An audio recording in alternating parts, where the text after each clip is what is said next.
Sabe, as palavras que a gente usa têm um poder enorme, muitas vezes um poder que a gente nem percebe. E hoje a gente vai mergulhar nisso, mais especificamente em como a forma que falamos sobre os povos originários do Brasil pode ou construir respeito ou, reforçar preconceitos antigos.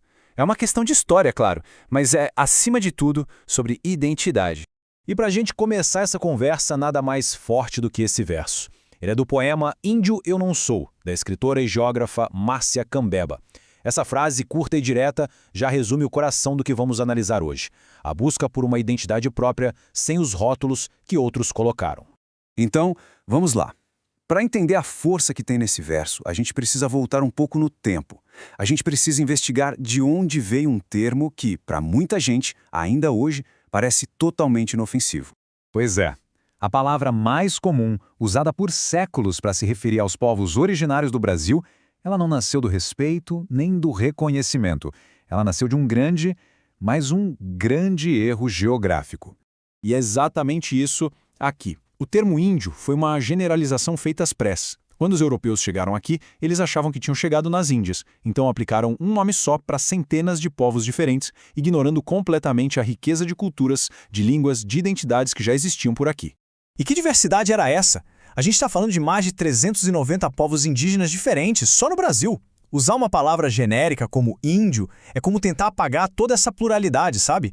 É tratar centenas de culturas como se fossem uma coisa só. Certo. Agora vamos ver como esse erro histórico foi se infiltrando no nosso vocabulário.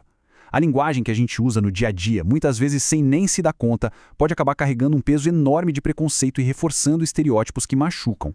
E olha só que loucura como isso aparece em expressões que muita gente fala. Programa de índio para falar que algo é chato.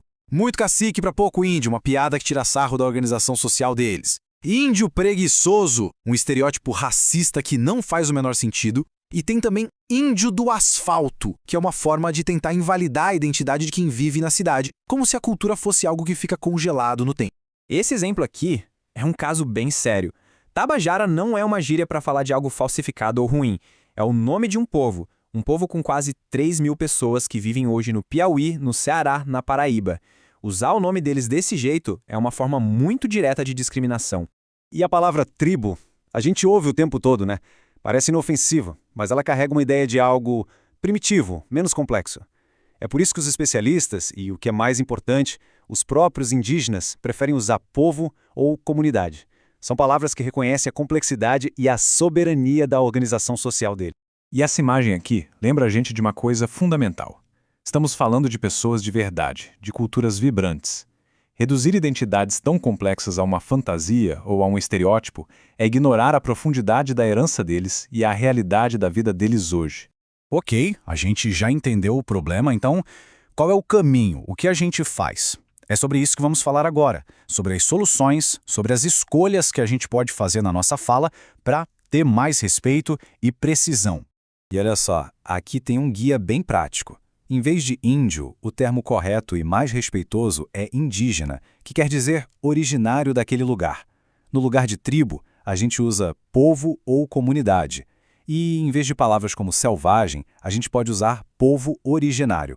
São mudanças pequenas, mas que têm um impacto gigantesco.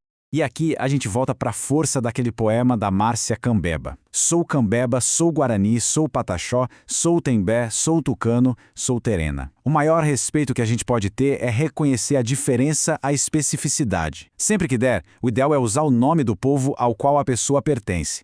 Isso sim é celebrar a identidade única e verdadeira dela. E essa identidade não é coisa do passado não. Ela está viva, pulsando e se manifesta de 1000 jeitos, como na arte. Essa peça que a gente vê não é um artefato de museu. É a expressão de uma cultura de hoje, que continua criando, inovando e contando as suas próprias histórias. Bom, para a gente fechar, por que essa conversa toda sobre palavras importa tanto? Porque a linguagem não existe num vácuo, sabe? Ela está ligada diretamente a direitos, a reconhecimento e a construção de uma sociedade que seja mais justa para todo mundo. A importância disso é tão grande que virou lei. A Lei 11.645, de 2008, tornou obrigatório o ensino da história e da cultura indígena em todas as escolas. É um reconhecimento do país inteiro de que a gente precisa corrigir erros históricos e educar as novas gerações com uma visão mais correta e respeitosa. Então, o ponto central é este.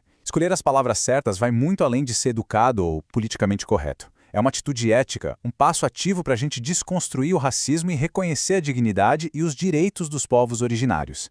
E para terminar, fica essa reflexão. Cada um de nós tem esse poder, o poder da palavra.